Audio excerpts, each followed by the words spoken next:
Hi friends! ఈరోజు మనం చాలా రుచిగా, మంచి సువాసనతో ఉండే సింపుల్ సాంబార్ ఎలా తయారు చేసుకోవాలో చూద్దాం. ఇడ్లీ, దోస, అన్నం దేనితో తిన్నా చాలా బావుంటుంది. ముందుగా ఒక కుక్కర్లో 1 కప్పు కందిపప్పు తీసుకుని కొద్దిగా పసుపు, సరిపడా ఉప్పు, కొద్దిగా నూనె, 3 కప్పుల నీళ్లు వేసి 3-4 విజిల్స్ వచ్చే వరకు మెత్తగా ఉడికించుకుందాం. పప్పు ఉడికేలోపు మనం సాంబార్కి కావాల్సిన కూరగాయలను సిద్ధం చేసుకుందాం. నేనిక్కడ మునక్కాయ, క్యారెట్, బంగాళాదుంప, ఉల్లిపాయ, టమాటాలు తీసుకుంటున్నాను. వీటన్నింటినీ కట్ చేసి పక్కన పెట్టుకున్నాను. మీకు నచ్చిన కూరగాయలను కూడా వేసుకోవచ్చు. ఇప్పుడు ఒక గిన్నెలో 2 టేబుల్ స్పూన్ల నూనె వేసుకుని 1 టీ స్పూన్ ఆవాలు, కొద్దిగా జీలకర్ర, ఎండుమిర్చి, కరివేపాకు, కొద్దిగా మెంతులు వేసుకుందాం. తర్వాత కచ్చాపచ్చాగా దంచిపెట్టుకున్న వెల్లుల్లి వేసి సన్నగా తరిగిన ఉల్లిపాయ ముక్కలు, 4-5 పచ్చిమిర్చి ముక్కలు వేసి ఉల్లిపాయలు మెత్తగా అయ్యే వరకు బాగా ఫ్రై చేసుకుందాం. ఇప్పుడు ముందుగా కట్ చేసి పెట్టుకున్న మునక్కాయ, క్యారెట్, ఆలుగడ్డ ముక్కలు వేసి బాగా కలుపుకుందాం.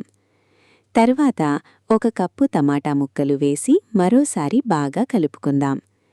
ఇప్పుడు 1 టీ స్పూన్ పసుపు, సరిపడా ఉప్పు, 1 టేబుల్ స్పూన్ కారం వేసి బాగా కలుపుకోవాలి.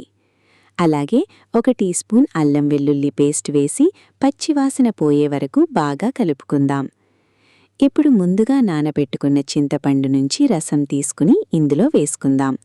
చింతపండు రసం వేసిన తర్వాత ఒక 5 నిమిషాలు బాగా మరిగించుకుందాం. ఇప్పుడు 2 కప్పుల నీళ్లు పోసి మూతపెట్టి కూరగాయలు మెత్తగా ఉడికే వరకు ఉడికించుకుందాం. కూరగాయలు మెత్తగా ఉడికిన తర్వాత ఇందులో సాంబార్ పొడి వేసి బాగా కలుపుకుందాం.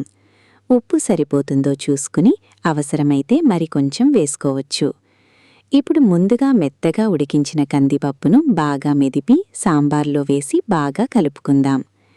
అవసరాన్ని బట్టి కొంచెం నీళ్లు వేసుకుని సాంబార్ను మరో 5 నిమిషాలు బాగా మరిగించుకుందాం. ఇలా బాగా మరిగితే పప్పు, కూరగాయలు, చింతపండు, సాంబార్ పొడి అన్నీ చక్కగా కలిసిపోయి సాంబార్కి మంచి రుచి వస్తుంది. చివరగా కొత్తిమీర వేసుకుని ఒకసారి కలుపుదాం.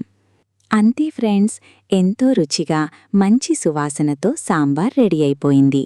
వేడివేడి అన్నంలో కొద్దిగా నెయ్యి వేసుకుని ఈ సాంబార్ తింటే చాలా టేస్టీగా ఉంటుంది. మీకు ఈ సాంబార్ రెసిపీ నచ్చితే వీడియోకి ఒక లైక్ చేయండి. ఇంకా ఇలాంటి రుచికరమైన రెసిపీల కోసం నా ఛానల్ని సబ్స్క్రైబ్ చేయడం మర్చిపోవద్దు.